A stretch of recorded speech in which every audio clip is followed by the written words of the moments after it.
अरे, अब बेशर्मों की तरह मेरे सामने क्यों खड़ी हो तुम? यहीं पे रहने का इरादा है क्या? या फिर इस सब को ठीक भी करके लाओगी? अब जाओ, जो जो गलतियां की है वो सब ठीक करो और उससे पहले ये कच्चे पकोड़े लेकर जाओ। लेकिन माँ जी, हमने अभी अभी रसोई में कितनी मेहनत की है, फिर आप हमें वापस क्यों भेज रहे हो माँ जी? वो सब मैं नहीं जानती। अरे रोजाना तुम तीनों छोटी मोटी गलतियां करके सारा का सारा खाना बिगाड़ देती हो। अरे इसे कब तक चलेगा? अब तीनों को ना चाहकर भी वह सारा खाना ठीक करना ही पड़ता है, जिससे उनका काम और बढ़ जाता है। फिर अगले दिन, चलो गाइस, लग जाते हैं काम पर। हमारी लाइफ में तो बस रसोई ही रह गया है। दिन की शुरुआत से लेकर दिन के अंत तक हम तीनों तो बस यही पड़े रहते हैं।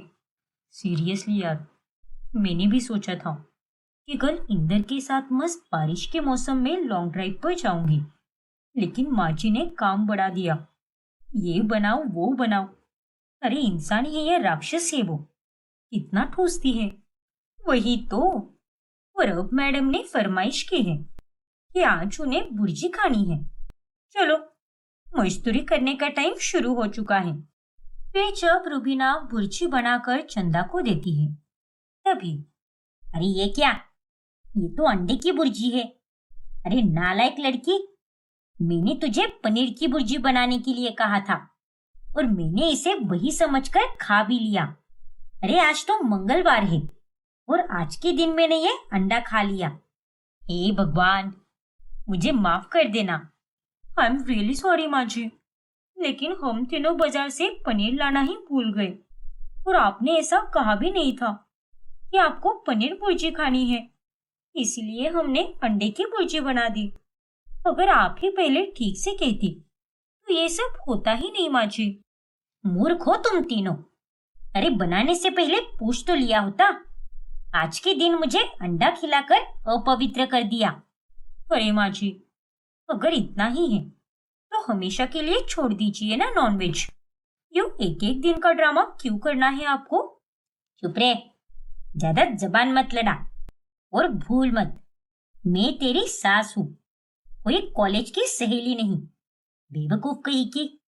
गड़बड़ गड़बड़ गड़बड़, बस गड़बड़ करने में ही माहिर हो तुम तीनों। अरे अपनी जिंदगी में बाकी का काम कुछ सीखा है कि नहीं तुमने? जाओ, अब जाकर पनीर लेकर आओ और फिर पनीर भुर्जी बनाना। तब तक मैं जाकर नहा लेती हूँ। अरे क्या अब भी माँ जी, अब जब आप आधी अपवित्र हो ही गई हो तो पूरी की पूरी हो जाओ ना। अब बताओ, ये बची हुई भुर्जी कौन खाएगा भला? हम तो ये बिल्कुल भी नहीं खाएंगे, इसीलिए कह रही हूँ माँ जी, इसे आप ही खा लीजिए। अरे साफ साफ क्यों नहीं कहती कि तुम तीनों महारानियों को आलस आ रहा है? देखो रुबीना, अपनी ये फालतू की नौटंकी बंद करो और चुपचाप जितना कहा है उतना ही करो। बड़ी आई मुझे सिखाने वाली। अब गुजरते दिनों के साथ तीनों बहुएं अपनी सास की बढ़ती फरमाइशों के कारण बहुत ज्यादा परेशान होने लगती हैं। ऐसे ही एक रोज जब वो तीनों रसोई की सफाई करती हैं, तभी उफ डिम्पल, अरे तुम क्या जरा पागल वागल हो क्या? तुमने चीनी का डब्बा कहाँ पर रखा है? जल्दी से याद करो, मुझे तो वो डब्बा कहीं भी नहीं मिल रहा। अरे सच में रुबीना, मैंने यही कहीं रखा था उसे। गाइस, तुम लोगों ने चकला बेलन भी कहीं घुमा दिया है, मुझे तो वो भी नहीं मिल रहा। मैंने तो चकला बेलन छुआ भी नहीं है, उसे तो रुबीना ने ही रखा होगा। वैसे तुम मुझे ये बताओ, ये भी कोई मटके का कपड़ा रखने की जगह है क्या? सच में साची, अरे क्या करती रहती हो तुम भी? अरे बाबा, गलती से हो गया, लेकिन अब चिक चिक मत करो। Oh really? पहले गलती करो, फिर उसके बाद ये एटीट्यूड दिखाओ। वाह जी वाह। उन तीनों की आवाजें सुनकर चंदा आ जाती है। ये सब यहाँ पे क्या चल रहा है? क्या मचमच कर रही हो तुम तीनों? अरे तुम्हारी आवाजें हॉल तक आ रही है। अरे मुझे तो चैन से मेरा सीरियल तक देखने नहीं देती तुम। अरे माँ जी, दरअसल बात ये है कि रसोई की सफाई के दौरान इन दोनों ने सारा सामान यहाँ का वहां कर दिया और वो सामान अब कहाँ पर रखा है ये बात ये दोनों भी भूल गई हैं। पर ये वो साची महारानी, सिर्फ हमने ही नहीं, तुमने भी सारा सामान यहाँ वहां रखा है और तुम खुद भी तो भूल गई हो।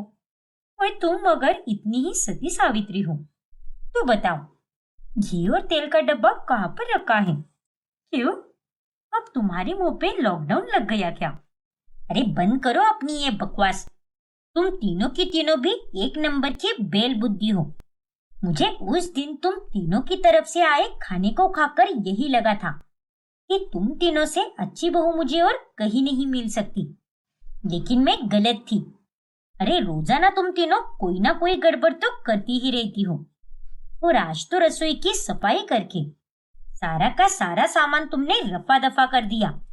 माफ कर दीजिए माँ जी, हमसे गलती हो गई। अरे क्यों माफ करो तुम तीनों उल्लू की पट्टियों को? रसोई का सामान हर रोज इस्तेमाल किया जाता है, और ऐसे में तुम तीनों को पता होना चाहिए कि कौन सी चीज कहाँ पर रखनी चाहिए।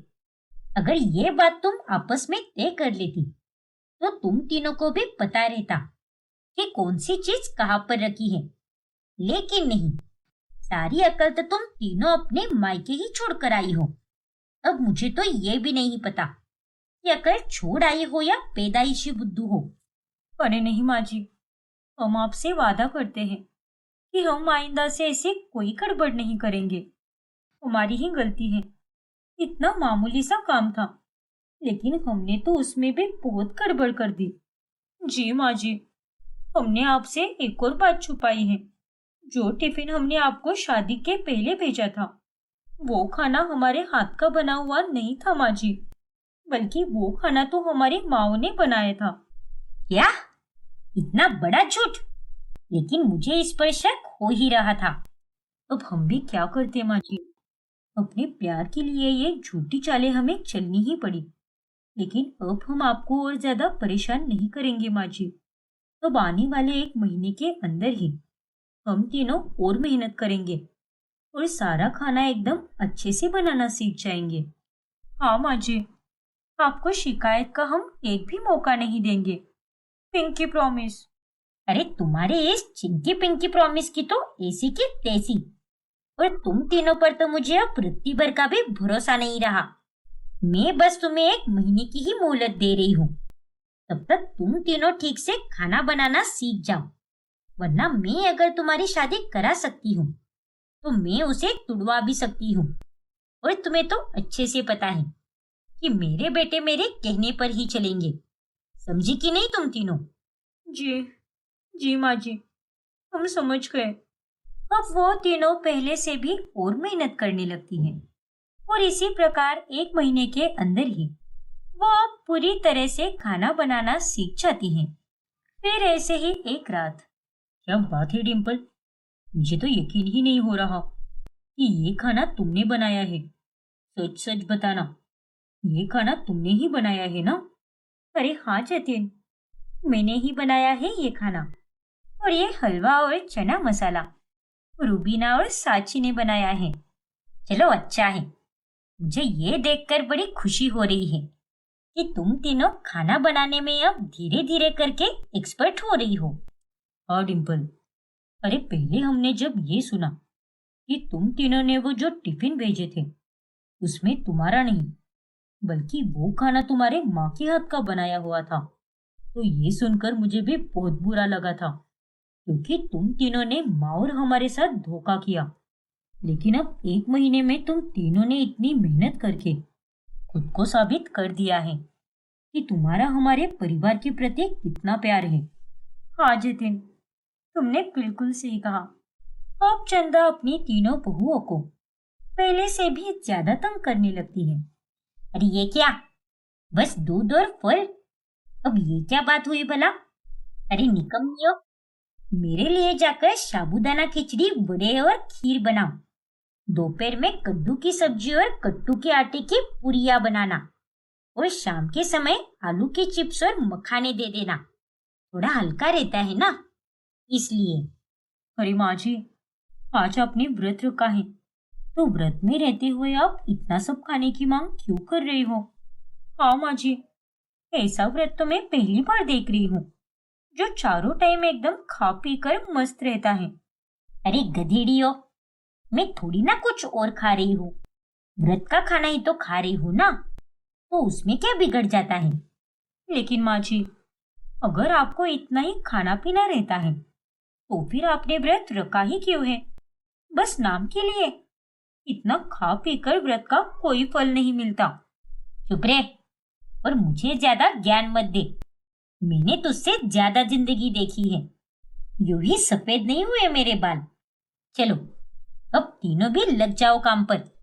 व्रत में रहते हुए भी चंदा अपनी बहुओं से ढेर सारा खाना बनवाती है। फिर ऐसे ही एक दिन जब रुबीना शाम के समय जॉब से घर जल्दी लौटती है, तभी अरे रूबीना, तू सो क्यों रही है? अरे ऐसे शाम के समय कोई सोता है क्या? अरे माँ जी, मैं तो बस नैप ले रही थी। क्या? अरे झूठी लड़की, सरेआम सो रही है और मुझे कह रही है कि मैं नाप ले रही थी।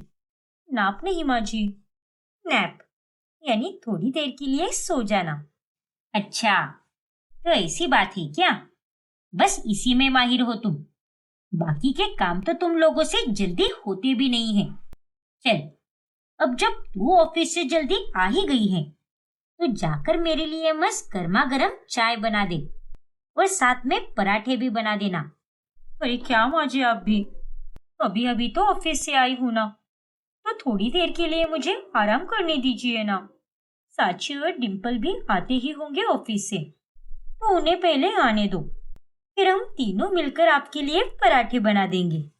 नहीं नहीं, मैं उतनी देर तक नहीं रुक सकती क्योंकि मुझे बहुत जोरों की भूख लगी है। अरे आप क्या हो माँ जी, आधे आधे घंटे में आपको जोरों की भूख लगती ही रहती है।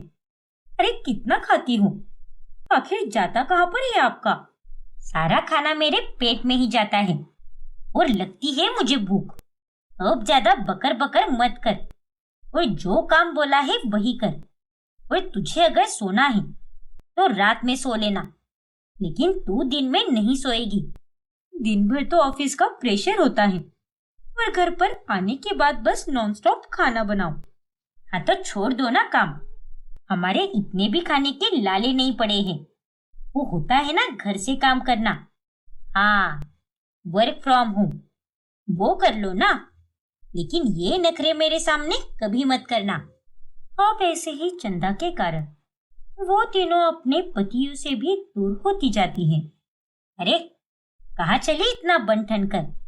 अरे माँ, आज हम दोनों मूवी देखने जा रहे हैं। मैंने तुझसे पूछा या रुबीना से पूछा? अरे माँ जी, मैंने अपने हिस्से का सारा काम कर दिया है। अब बाकी रोटियां बनाने का काम साची का है और बर्तन धोने का काम डिम्पल का है। वो सब तो मैं जानती हूँ, लेकिन अब मुझे शीरा खाने का बहुत मन कर रहा है, वो भी तेरे हाथ का। क्या? हाँ, देख रुबीना, मैं ये नहीं कह रही कि तू मूवी को मत जा, लेकिन जाना है तो पहले शीरा बना दे, फिर उसके बाद ही चली जाना। पर माँ, फिर तो हम बहुत लेट हो जाएंगे। तो फिर पिक्चर आधी ही देख लेना और आधी घर पर आकर फोन में देख लेना। अरे आजकल तो थिएटर की पिक्चर भी फोन या लैपटॉप में कभी भी आ जाती है। अब चलो, ज्यादा वक्त मत गवाओ और मेरे लिए मस्त शीरा बनाओ। और हाँ, थोड़ा पतला पतला सा ही बनाना, वैसा ही खाने का मन है मेरा। चंदा की ये बातें सुनकर रुबीना को बहुत गुस्सा आ जाता है और अब उसे ना चाहते हुए भी रसोई में जाकर शीरा बनाना ही पड़ता है।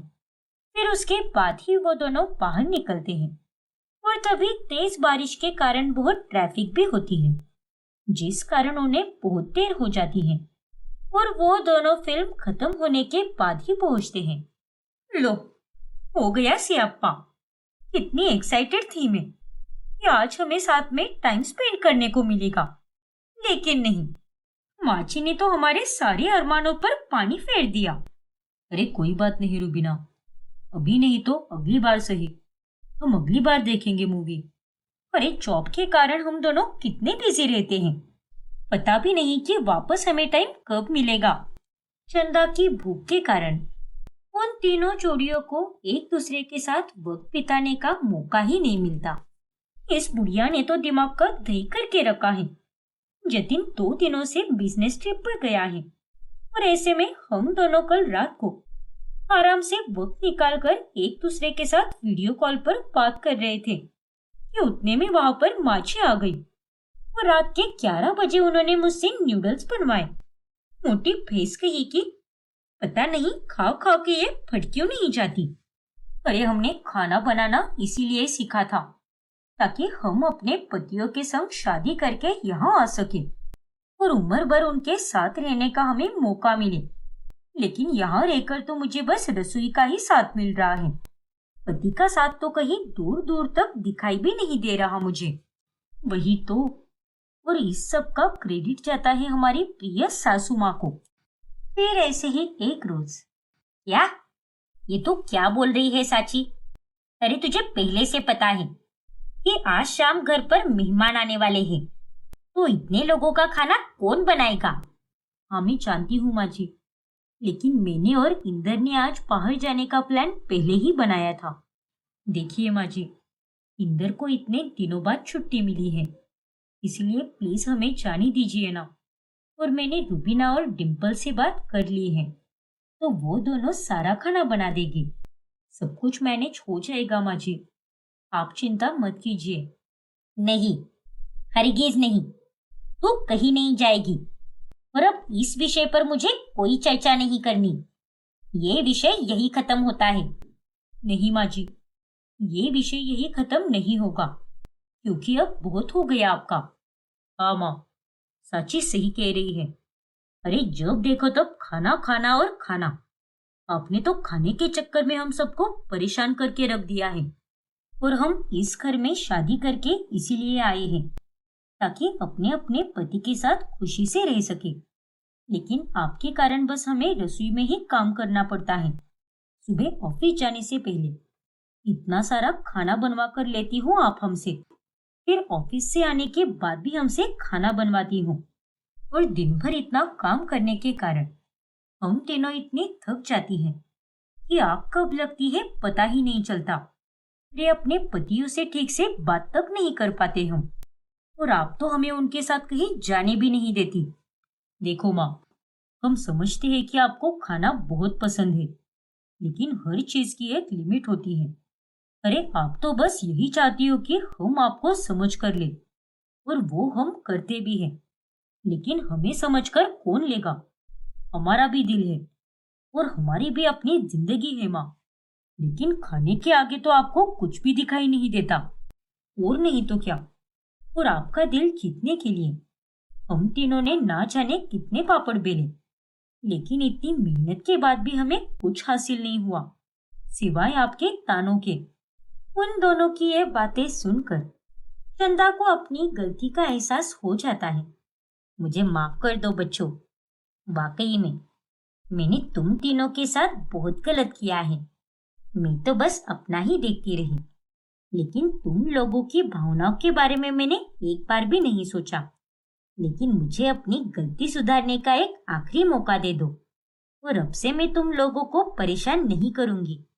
और हाँ, मैं भी अब से नियमित रूप में ही खाना खाऊंगी और इस उम्र में अपनी सेहत का ध्यान रखूंगी, ना कि बच्चों की तरह दिन रात ठूसती रहूंगी। और मुझे अपनी गलती का एहसास दिलाने के लिए तुम दोनों का बहुत धन्यवाद। इस तरह अंत में वो चंदा को माफ कर देते हैं, और फिर अगले दिन से वो अपनी बहुओं को परेशान करना बंद करती हैं और सभी साथ में खुशी से रहते हैं। उर्वशी अपने सारे काम निपटा कर अपने कमरे में जा ही रही होती है कि तभी उसकी नजर मोनिका पर जाती है। अरे हाँ बाबा, मैं जानती हूँ कि हमारी दोस्ती ऑनलाइन हुई है और तुमसे मैं आज तक मिली भी नहीं हूँ, लेकिन उसके बावजूद भी मुझे तुम्हारे साथ बात करना बहुत पसंद है। हाँ, मैं जब भी दिल्ली आऊंगी तुमसे जरूर मिलूंगी। अरे ये क्या, इसकी बातें सुनकर तो ऐसा लग रहा है कि ये लड़की किसी अनजान लड़के से बात कर रही है। अब उर्वशी मोनिका के लिए वाकई में चिंतित हो जाती है। फिर उर्वशी उसके पास जाकर उसे डांटने लगती है। तुम्हें इतनी भी समझ नहीं है क्या मोनिका? अरे ऐसे कैसे तुम किसी भी अनजान लड़के के साथ ऑनलाइन बातचीत कर सकती हो? और ऊपर से तुम उसे ये भी कह रही हो कि तुम मुझसे मिलने भी चाहोगी। हाँ तो ये मेरी जिंदगी है, मैं जो जी चाहे वही करूंगी। तुमसे मतलब? तुम बस अपना देखो। देखो मोनिका, मैं तुम्हारी भाभी हूँ और उस नाते तुम्हारी रक्षा करना मेरी जिम्मेदारी है। तुम तो जानती ही हो ना, आजकल लड़कियों के लिए जमाना कितना खतरनाक हो चुका है। हर जगह कुछ ना कुछ गलत हो रहा है। देखो भाभी, अब फालतू में ये परवाह करने का झूठा नाटक मत शुरू करो। मैं अच्छे से जानती हूँ कि तुम कितनी चालाक हो और कैसे तुमने घर वालों को मेरे खिलाफ कर दिया है। देखो मोनिका, मैंने ऐसा कुछ भी नहीं किया है। घर वालों को भड़काने का काम तो तुमने किया है। अरे तुमने तो सबको मेरे खिलाफ कर दिया है। मोनिका और उर्वशी की आवाज सुनकर अब घर वाले भी वहां पर आ जाते हैं। मोनिका, बहू, ये सब क्या चल रहा है? घर में झगड़े क्यों कर रहे हो तुम दोनों? देखिए ना पापा, भाभी तो मुझे ही बोल रही है कि आप दोनों को मैंने भाभी के खिलाफ कर दिया है। और मैं तो अपनी सहेली से बात कर रही थी तो ये बोल रही है कि रुक जा, अभी सबको बोलती हूँ कि तू किसी अनजान लड़के के साथ प्यार भरी बातें कर रही है ताकि तुझे और डांट पड़े। ये तुम क्या कह रही हो मोनिका? अरे बस भी करो, झूठ बोलने की भी हद होती है। अरे चुप कर बहू, जब देखो तब मेरी बेटी को ही झूठी और मक्कार कहती रहती है, जबकि असल में तो सबसे बड़ी नालायक और झूठी तो तू ही है। ये आप क्या कह रहे हो माँ जी? मैंने कोई झूठ नहीं बोला है। क्या माँ, आप भी मोनिका की बुरी हरकतों को आप भूल गई क्या? एक पल में ही आपके और पापा के लिए उर्वशी बुरी कैसे बन गई? अरे ये भी तो देखो ना कि तुम्हारी बहन कितनी तकलीफ में है, वो भी बहू के कारण। बहू ने तो मेरा भी दिल दुखाया है, इसीलिए मुझे तो इसकी शक्ल भी देखने का मन नहीं है। और ऊपर से ये मुझे धमकाती रहती है कि आप सबको मेरे बारे में झूठ कहकर मुझे डांट पड़वाएगी। भगवान ऐसी भाभी किसी को भी ना दे। सबकी ये कड़वी बातें सुनकर सागर अब बहुत गुस्सा हो जाता है और वो अपना और उर्वशी का सामान बांध लेता है। ये तुम क्या कर रहे हो बेटा? बस बहुत हुआ माँ, अब मैं और उर्वशी यहाँ पर नहीं रहेंगे, जा रहे हैं हम दोनों। क्या? हाँ माँ, अब रोज रोज के झगड़े बर्दाश्त नहीं होते। सही है बेटा, अरे तू तो पूरा जोरू का गुलाम बन चुका है। अपने परिवार की कुछ तुझे पड़ी ही नहीं है, बस बीवी के ही बारे में सोच रहा है। चुप हो जाओ मंजू। और सागर बेटा, गुस्से और जल्दबाजी में कोई भी फैसला मत लो, हम बैठकर बात भी तो कर सकते हैं ना।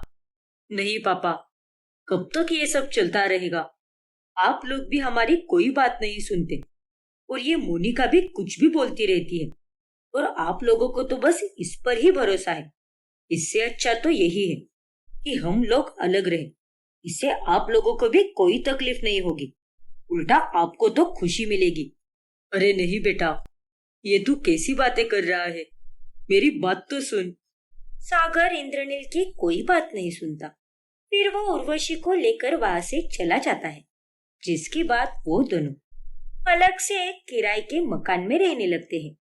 अरे मोनिका, जा बेटा, जल्दी से खाना बना दे, तेरे पापा का भी दवाई का वक्त हो जाएगा, फिर उससे पहले उन्हें खाना देना बहुत जरूरी है। क्या? ये आप क्या बोल रही हो माँ?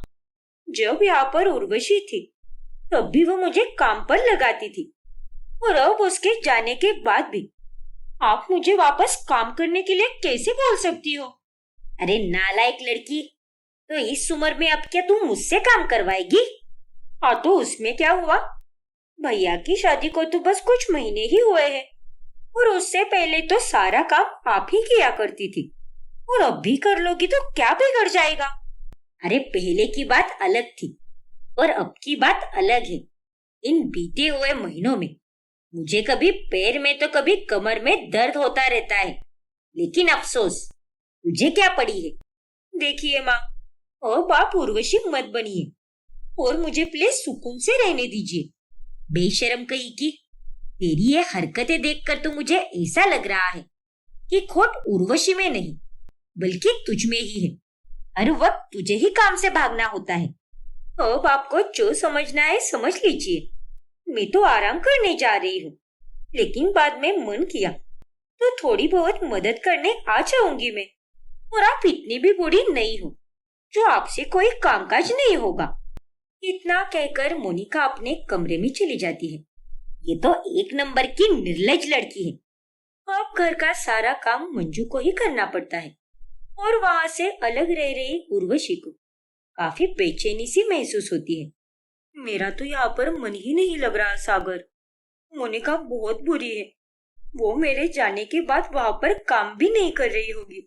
भगवान ही जाने माँ जी और पापा जी ने ठीक से खाना खाया भी होगा कि नहीं। और पापा जी की दवाई, वो तो किसी को भी याद नहीं रहती। देखो उर्वशी, तुम उनकी चिंता मत करो। उनको भी तो उतनी समझ होनी चाहिए ना। ऐसे बोलकर नहीं चलता सागर। अगर मोनिका बुरी है तो इसका मतलब ये बिल्कुल नहीं है कि हम भी उसकी तरह बुरे बन जाए। भगवान करे कि वहां पर बस माँ जी और पापा जी सुखी रहे और मुझे कुछ भी नहीं चाहिए। अब घर में मंजू को काम करते हुए देखकर इंद्रनील को बहुत गुस्सा आता है। ये सारे काम तुम क्यों कर रही हो मंजू? अरे मोनिका कर लेगी ना। उसे तो लगभग सारे काम आते हैं। बहू ने उसे सब सिखाया जो है। हमारी बेटी तो किसी काम की नहीं है। उसे तो बस आराम फरमाना आता है। ना तो वो मेरी कोई मदद कर रही है, ना ही कुछ और। क्या? रुको, अभी बताता हूँ मैं इस लड़की को। मोनिका, मोनिका। तभी वहां पर मोनिका आ जाती है। ओफो पापा, क्या हुआ है? अरे अपनी सारी शर्म बेच बाच कर आई हो क्या? मतलब? अरे अपनी बूढ़ी माँ से काम करवाते हुए तुम्हें शर्म नहीं आती क्या? देखो पापा, मैं इस घर की बेटी हूँ और कल को मैं किसी और घर की बहू बनूंगी।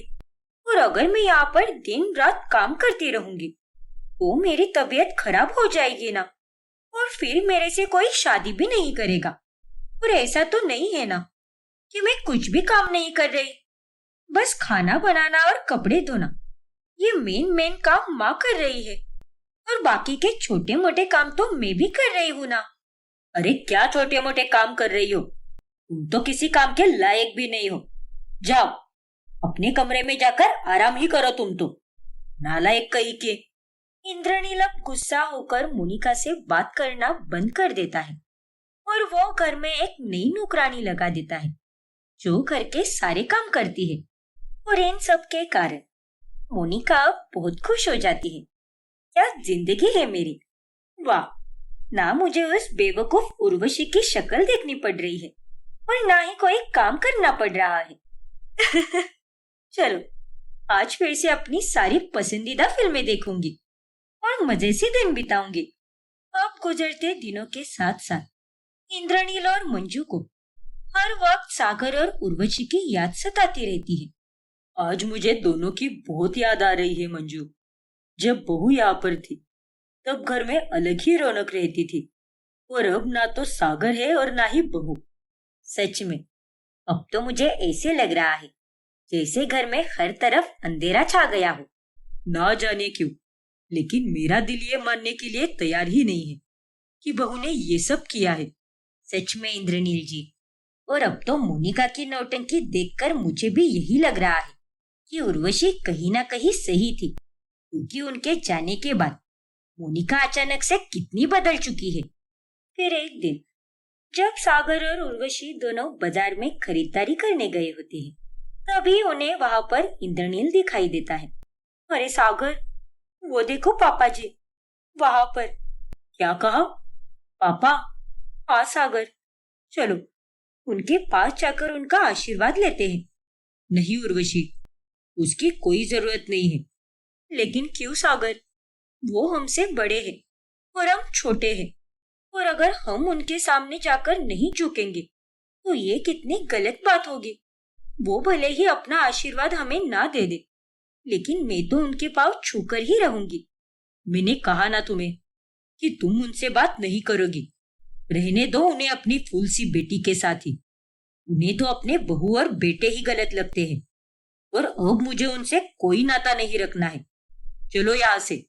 पर सागर उर्वशी को इंद्रनील से मिलने ही नहीं देता और वो उसे वहां से लेकर जाता है।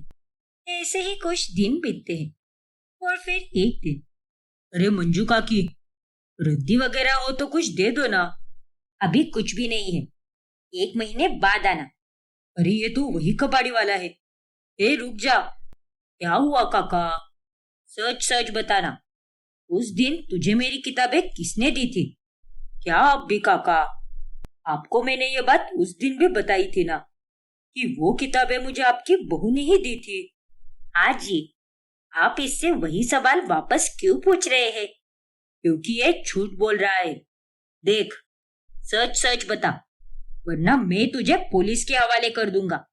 फिर वहां पर तू हवालत की हवा खाना, और साथ ही पुलिस वालों की ढेर सारी मार भी। क्या? अरे नहीं काका, ऐसा मत करो।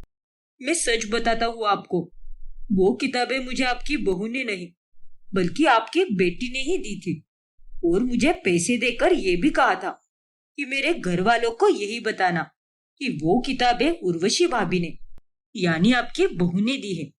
क्या? देखा मंजू, मेरा शक सही निकला। मुझे लगा ही था कि इसके पीछे उस मोनिका का ही हाथ है। अरे काका, अब तो आप मुझे पुलिस वाले के हवाले नहीं करोगे ना? नहीं, अब तुम जा सकते हो। धन्यवाद काका। अब इंद्रनील और मंजू को बहुत बुरा लगता है। देखा ना मंजू, ये मनहूस मोनिका के कारण ही हमने हमारी बहू के साथ कितना गलत किया। हाँ जी, ये मोनिका ने बहुत गलत किया है। उसने तो अपने ही परिवार को तोड़ दिया। फिर मोनिका के घर आने पर वो उसे खूब सुनाते हैं। बताओ मोनिका, ये तुमने क्यों किया और क्या मिला तुम्हें ये सब करके? तो फिर मैं और क्या करती पापा? वो उर्वशी तो आपको मेरे खिलाफ भड़का रही थी और मुझसे खूब काम करवा रही थी, इसीलिए मुझे उस पर बहुत गुस्सा आ रहा था। अरे वो मुझे तेरे खिलाफ भड़का नहीं रही थी, और उसने तुम्हें जो काम पे लगाया है वो तुम्हारे ही भले के लिए किया है। और अगर उसने तुम्हें काम करने के लिए कह भी दिया तो क्या गलत किया? तुम्हें उसी की वजह से आज काम करना तो आ गया। अरे आगे जाकर तुझे घर संसार संभालना है, कैसे संभालोगी अगर तुम्हें घर चलाने के काम ही ना आए तो? पर इसमें गलती तुम्हारी भी है मंजू, जिसने पहले दिन से ही बेटी और बहू में फर्क किया। अगर तुम उस दिन वैसा नहीं करती तो मोनिका को इतनी छूट मिलती भी नहीं। और तुम मोनिका, भाभी होने के पहले वो तुम्हारी सहेली थी, तो तुम उसकी मदद कर देती तो क्या हो जाता? तुमने ही उसके साथ बुरी तरह से पेश आने की शुरुआत की, फिर भी उस बेचारी ने तुम्हारे नखरे सहन किए, और इसमें सारी गलती तुम्हारी ही है। हाँ पापा, आप बिल्कुल सही कह रहे हो। सब कुछ मेरे कारण ही हुआ है, लेकिन मेरी तरफ से भी तो सोच कर देखिए ना। आप सब लोग तो बस उसे ही प्यार कर रहे थे, और ये देखकर मुझे तो ऐसा लग रहा था कि मेरी घर में कोई अहमियत ही नहीं है, इसीलिए मैंने ये चालें चली और उसे आप लोगों की नजरों में खूब बुरा बनाया। अरे मैं तो वक्त के साथ साथ उर्वशी की अच्छाई से उसको प्यार करने लगी थी, लेकिन तूने मुझे भड़काया। अगर आगे चलकर तुम्हारी ननद भी तुम्हारे साथ ठीक वैसा ही बर्ताव करे, फिर तुम्हें कैसा महसूस होगा बताओ? बहुत बुरा लगेगा माँ। फिर तुम ही सोचो, तुम्हारी भाभी जो एक वक्त पर तुम्हारी पक्की सहेली थी, उसके मन पर क्या बीत रही होगी। और तुम्हारा भैया, जिसने हमेशा तुम्हारे चेहरे पर मुस्कान लाने के लिए तुम्हारी हर ख्वाहिश पूरी की, आज उसके मन को कितनी ठेस पहुंची होगी। मुझे माफ कीजिए माँ पापा, ये सब मेरी ही वजह से हुआ है, इसलिए अब इसे मैं ही ठीक करूंगी। मैं अभी जाकर भैया और भाभी से माफी मांगूंगी और उन्हें वापस लेकर आऊंगी। फिर मोनिका सागर और उर्वशी से माफी मांगती है, जिसके बाद वो उसे माफ भी कर देते हैं, और इस तरह अंत में पूरा परिवार एक हो जाता है और सभी साथ में खुशी से रहने लगते हैं। मुझे माफ कर दीजिए माँ जी, लेकिन आपने जो कुछ भी सुना है वैसा असल में कुछ भी नहीं है। क्या मतलब? ये तो किस बारे में बात कर रही है? अच्छा, तो इसका मतलब इस बुढ़िया ने मेरी बातें सुनी ही नहीं है। चलो, भगवान का लाख लाख शुक्र है। अरे मोनिका बहू, किन ख्यालों में खोई है तू? ऐसा क्या कह रही थी तू फोन पर? वो माँ जी, दरअसल हुआ यूं कि मेरी सहेली और उसके पति के झगड़े हुए हैं और वो मुझे ये कह रही थी कि तेरा पति ही अच्छा है, तेरा कितना ख्याल रखता है। हाँ, फिर उसे दुख ना हो, इसीलिए मैंने दीप की थोड़ी बहुत झूठी मूठी बुराई कर दी ताकि मेरी सहेली को जलन ना हो और वो चुप हो जाए। अच्छा, तो ये बात है क्या? हाँ माँ जी। अरे क्या तू भी, सच में। खैर, मैं तुझे ये कहने आई थी कि आज वो पड़ोस की सारिका है ना, उसकी बेटी की शादी है। उसमें हम सास बहू साथ में जाएंगे और तू एकदम हीरोइन की तरह सजना, ताकि सारी औरतें जल जल कर राख हो जाए और तेरी शान और बढ़े। ठीक है माँ जी, चलेगा। फिर दोपहर में ऑफिस के काम से ब्रेक मिलने पर काव्या यामिनी को कॉल करती है। हेलो माँ जी, आपने दवाई ले ली क्या? डॉक्टर ने आपको ज्यादा से ज्यादा आराम करने के लिए कहा है, इसीलिए ज्यादा बाहर मत जाइएगा। पहले ही बारिश का मौसम चल रहा है। अरे ओ अच्छाई की मूरत, ज्यादा फिक्र करने की कोई जरूरत नहीं है और मेरे दिल में जगह बनाने के बारे में सोचना भी मत, क्योंकि ऐसा कभी नहीं हो पाएगा। मेरी बस एक ही बहू है और वो है मोनिका। माँ जी, मैंने आपसे अच्छे से बात की है, तो आप मुझसे इस तरह से बात क्यों कर रही हो? अरे चुप कर। और हाँ, हॉस्पिटल का बिल भर के तूने मुझ पर कोई मेहरबानी नहीं की है। तेरे जितने भी पैसे होंगे ना, वो मेरी मोनिका बहू दे देगी, वो भी दुगना पैसा दे देगी। लेकिन माँ जी, मैंने आपसे पैसे थोड़ी ना मांगे हैं। आप ये कैसी बातें कर रही हैं? आखिर आप मुझसे इतनी नफरत क्यों करते हो माँ जी? अरे चल अब फोन रख। मेरे पास तुझ जैसे लोगों से बात करने के लिए फालतू का समय नहीं है। इतना बोलकर यामिनी कॉल कट कर देती है और काव्या फिर से रोने लगती है और ये सब अमित देख लेता है। काव्या, मैंने तुमसे पहले भी कहा है, अरे छोड़ दो ना वो घर। तुम अभी भी वहां पर क्यों हो? कुछ नहीं रखा है वहां पर। माँ जी के लिए हमेशा मेरे दिल में प्यार ही रहा है, लेकिन अखिल जी के जाने के बाद वो मुझसे नफरत ही करती रहती है। देखो काव्या, तुम उन लोगों के लिए चाहे कितना भी अच्छा क्यों ना कर लो, उन्हें तुम्हारी और परी की कदर कभी समझ नहीं आएगी, क्योंकि वो सब बस लालची लोग हैं। अमित, थक गई हूं मैं रोज रोज के तमाशे से। एक काम करो, चलो मेरे साथ। लेकिन कहाँ अमित? तुम्हारे पसंदीदा कैफे में। चलो, वहां जाके तुम्हें अच्छा लगेगा। वैसे भी हमारा ब्रेक अगले 1 घंटे तक है। फिर अमित काव्या को कैफे लेकर जाता है, जहाँ पर वो दोनों कॉफी पीते हैं और अमित काव्या को काफी समझाता भी है कि तभी वहां से गुजर रहा दीप इन दोनों को देख लेता है। अरे ये क्या, काव्या भाभी ने तो ठान ही लिया है कि ये हमारी इज्जत की धज्जियां उड़ाने में कोई कसर नहीं छोड़ेगी। दीप को बहुत गुस्सा आता है और वो कैफे के अंदर चला जाता है। काव्या भाभी, उठिए और ऑफिस में जाइए, जल्दी उठिए। लेकिन देवर जी, क्या हुआ है? मैंने कहा ना उठिए। आप मेरे स्वर्गवासी भाई की विधवा हो और उसके बाद भी आप एक गैर मर्द के साथ यहाँ कॉफी की चुस्की लेते हुए गप्पे मार रही हो। अरे ये सब करते हुए आपको शर्म नहीं आती क्या?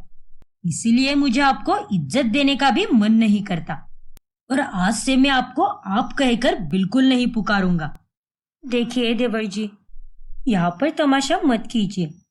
अमित और मैं सिर्फ अच्छे दोस्त हैं और कुछ नहीं।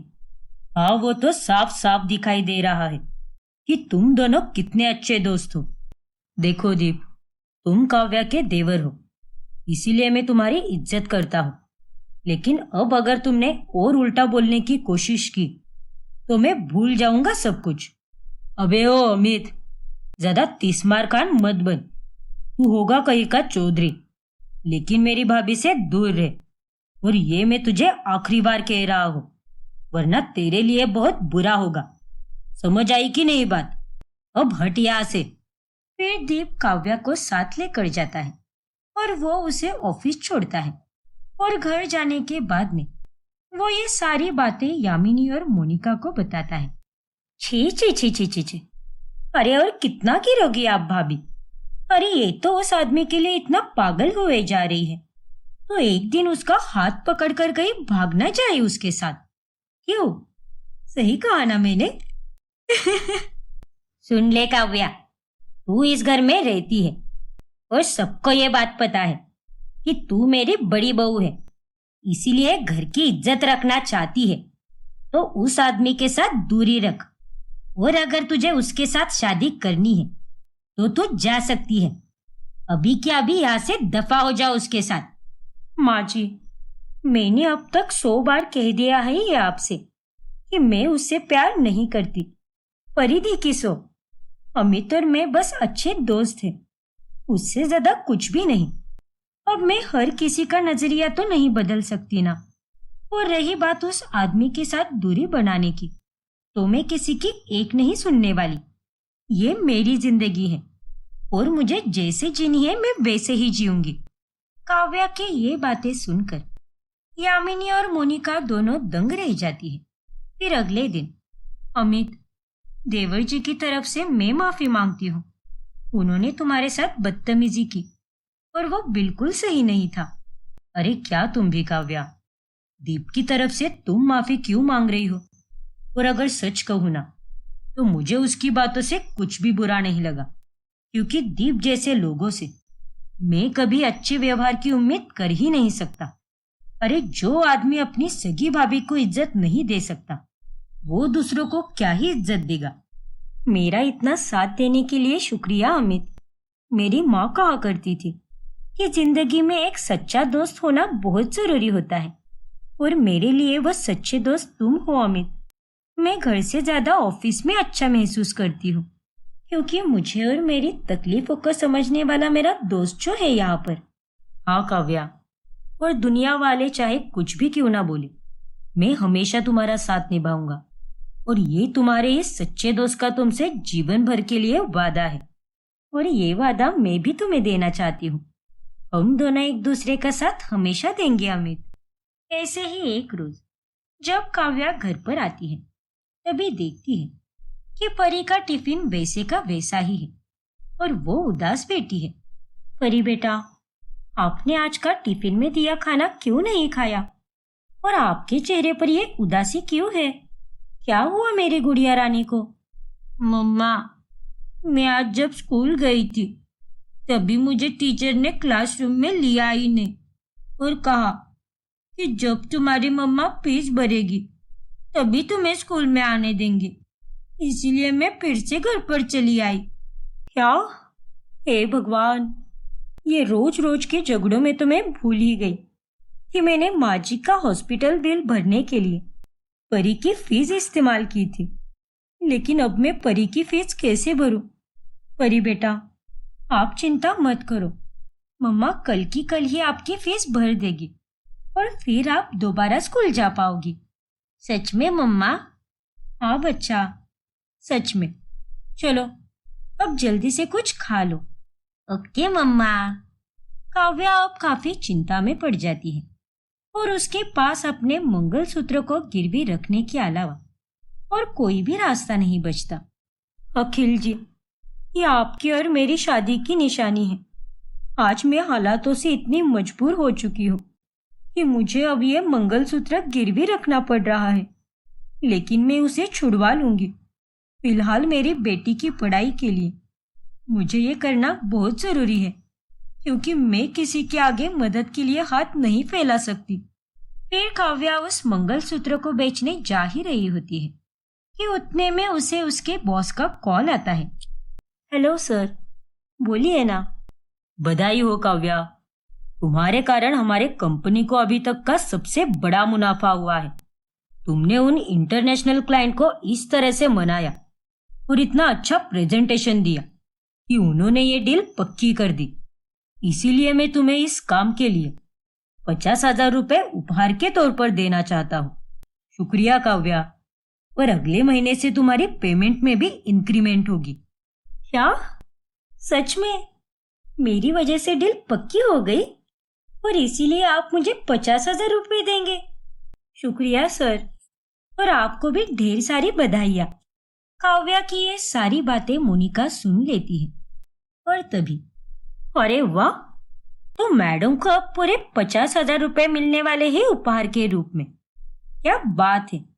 तो इसी के चलते अब तुझे उन 50,000 रुपये में से 30,000 रुपये मुझे देने होंगे और खुद के लिए सिर्फ 20,000 रुपये ही रखेगी तू।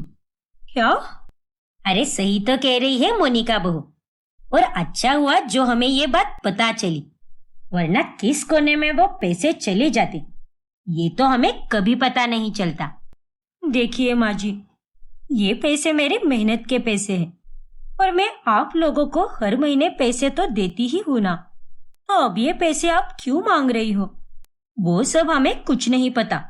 अगर इस घर में रहना चाहती हो तो ये पैसे आपको देने ही होंगे, वरना निकल जाइए इस घर से। ठीक है, क्योंकि अब बहुत हो रहा है। मैं इस घर में और नहीं रुकने वाली। आज तक मैं इस घर में रुकी थी क्योंकि मुझे उम्मीद थी कि आप लोग एक ना एक दिन जरूर सुधर जाओगे, लेकिन नहीं, मेरा आप लोगों की फिक्र करना ही गलत था। आप तीनों को तो बस मेरे पैसों से मतलब है, और यहाँ पर तिल तिल मरने से तो अच्छा यही है कि मैं अकेली रहूं। अरे बाप रे, कहीं ये सच में निकल गई तो मेरे लिए तो मुसीबत खड़ी हो जाएगी। अरे तुझे जाना है तो चली जाना, मेरी मोनिका बहू नई काम वाली रख लेगी। तेरे यहाँ होने से हमें कोई फर्क नहीं पड़ने वाला। मेरी मोनिका बहू मुझे और मेरे बेटे को संभाल सकती है। ये सब तो आपको मेरे जाने के बाद ही पता चलेगा माँ जी, क्योंकि इसने आज तक आप दोनों को झूठी आशाओं के सिवा कुछ भी नहीं दिया है। इसे केवल दोष जमाना आता है, बाकी कुछ नहीं आता। फिर काव्या अपनी बेटी के साथ घर छोड़कर चली जाती है, जिसके बाद अगले दिन, अरे मोनिका बहू, जा बेटा, जाकर खाना बना ले।